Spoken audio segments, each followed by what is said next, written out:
A warm welcome to your Barbados Today Morning News Update for Monday, August 30th. Housing Minister Dr. William Duguid has defended government's decision to import 150 emergency houses from China. There has been some criticism of the decision following Duguid's announcement in Parliament last week, but addressing a meeting of the Barbados Labour Party St. John branch last night, Duguid made it clear that government needed to jumpstart the relocation of people displaced from Hurricane Elsa and the freak storm. And did we go to sourcing from East West Building, which is a company registered in Barbados, but providing houses already designed out of China. And it is because we had to jumpstart it. Now, what we found is many times we want to do a house, but there's no place for that person to go to. So part of the houses that we're building will be transitionary houses, where we're rebuilding their house or repairing their house will be able to move into the transitionary house while those repairs or rebuilds are going on, and then move back once their house is completed.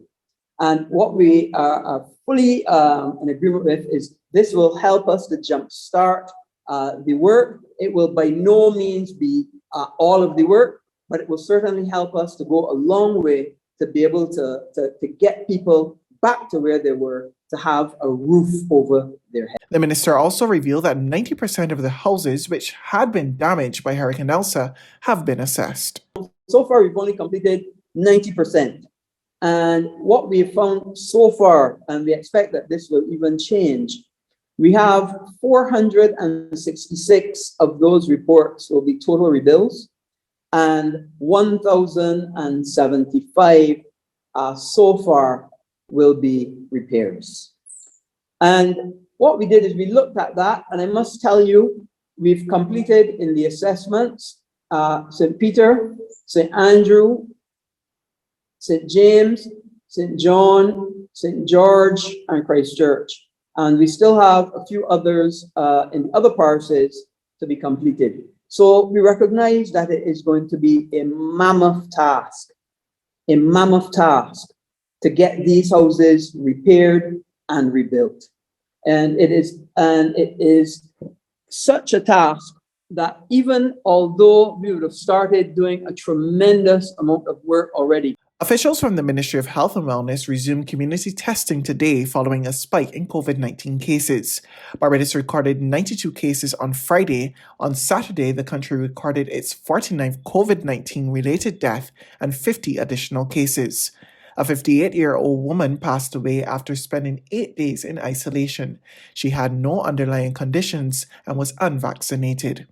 Of the new positive cases recorded on Saturday, 24 were males and 26 were females. 40 people are over 18 years old and 10 are under the age of 18. They were identified out of the 1,886 tests conducted by the Barbados Santos Public Health Laboratory. There are currently 230 people in isolation. Barbados has recorded 4,931 confirmed cases of the viral illness since March last year, with some of the latest cases identified from densely populated communities as well as some business places. The ministry said beginning today it will enhance screening and contact tracing and to increase testing in order to curb the rapid spread of the COVID-19 variant of concern. Meanwhile, there is a warning that COVID-19 cases could increase further in light of the Delta variant if residents do not follow the protocols. Senior Medical Officer Dr. Ingrid Kammerbach revealed that authorities are seeing entire families and households being affected by the virus. My picture painting can only be in relation to projections that we would have had from UWI, who would have assisted us with looking at a mixture of having alpha and delta based on a R0 value, I think about 4.5. And they gave a projection of having a maximum 500 cases a day. So we haven't seen that yet, but we know that that is a possibility. And from looking at other scenarios, we also, when I say other, I'm talking about in other jurisdictions, we know that that is not even the worst case, because that was a picture that was painted with a mixture of alpha and delta circulating in Barbados. So right now, given the projections from our UWI colleagues, I can say we're looking about 500 cases a day in right now, probably into next week, as a maximum.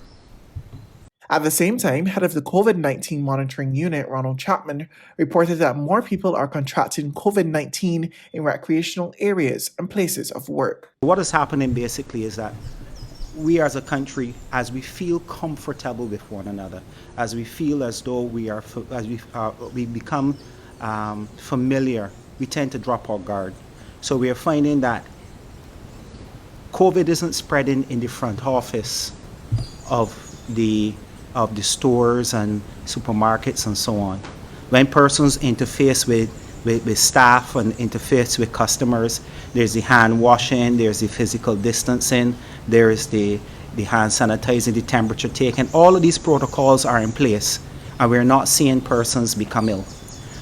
What we're seeing is in the back offices, in the storerooms, in areas where the staff congregate, have lunch, where they take off their masks, where they sometimes we having instances where staff decide at lunchtime they're going to go into the car with one another and eat lunch. These issues where people congregate close together are causing us significant concern. There's regional and international news after this short break.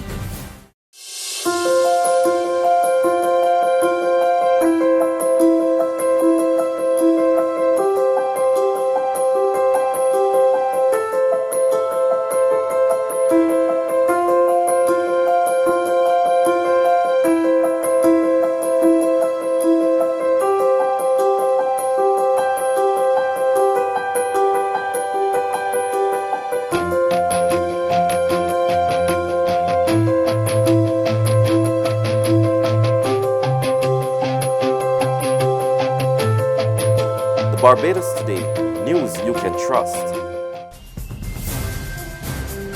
To regional news now, the Trinidad and Tobago government has announced a two-tier system of the education system, given that only 25% of the student population has been vaccinated against COVID-19 ahead of the new school year. The physical school will be available for students for the 2021-2022 academic year. Prime Minister Dr. Keith Rowley outlined the options available to the nation's school children. Those children who are not vaccinated will get their education at this time by an alternative means which the Ministry of Education will outline in the near future. It means that we are asking that those children be vaccinated fully, meaning first dose, second dose, and 2 weeks to develop their immunity. The Prime Minister also shed some light on the alternative for unvaccinated students. Well, the Pfizer vaccine is being offered to students between the ages of 12 and 18 by the Ministry of Health. The Prime Minister noted that only 25% of the students who can receive that injection has to date. On the international front, American forces launched a drone strike in Kabul that killed a suicide car bomber suspected of preparing to attack the airport. More on this report from Reuters TV. Smoke rose after a blast in Kabul on Sunday. U.S. officials said an American drone strike targeted a suspected suicide bomber traveling in a vehicle to attack the city's airport. The strike is the second carried out by U.S. forces in Afghanistan after an Islamic State suicide bomber attacked the airport last week, killing 13 American troops and scores of Afghan civilians. ISIS operatives in Afghanistan are viewed as a threat by both Western forces and Taliban militants who recently took control of the country. The violence comes as the U.S. nears the August 31 deadline to pull all American forces from Afghanistan, ending a 20-year military mission. President Joe Biden and First Lady Jill Biden visited Dover Air Base in Delaware on Sunday to honor the 13 Americans killed in the ISIS blast last week. He received the service members' remains that were being flown back to the United States. Biden pledged to end America's longest war, but the rapid and chaotic withdrawal has drawn criticism. The United States and allies have taken about 114,400 people, foreign nationals and vulnerable Afghans, out of the country in the past 2 weeks. That's news, but for the very latest, you can visit us at www.barbadostoday.bb. You can also subscribe to our e-paper, email updates, or like us on Facebook, and sign up for our breaking news alerts via WhatsApp. We're also on Izumi Media and bus terminals, as well as Screenplay at supermarkets and gas stations near you. You can also hear us on Capital Media HD 99.3 FM.